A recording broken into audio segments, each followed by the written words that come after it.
The search for Jonathan Francis and his 12-year-old daughter Viola has been permanently suspended by the Coast Guard. Officials say if the two were in the water this long, they could not have survived. The actual weather might be 70 degrees, but that water's still pretty cold.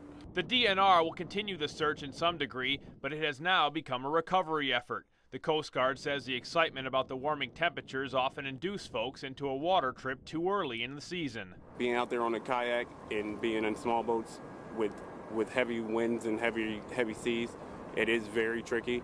The two kayaks that Jonathan and Viola took out were found a few miles away on the shore of Lake Erie. They were reportedly not wearing life vests. Family members visited the site where the pair were last seen, but asked for their privacy. The Coast Guard says if you plan on going out on the water, experience isn't as important as being prepared for any situation.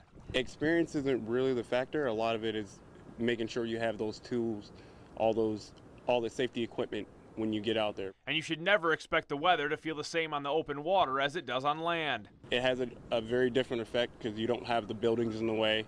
He says the buildings block much of the wind that you might otherwise feel. It might be a little bit windy when you're leaving the ramp, but when you get out there into the open water, as per on the lake or even in the river sometimes, it's going to be you'll get a lot more wind because you're not having those objects blocking that wind for you.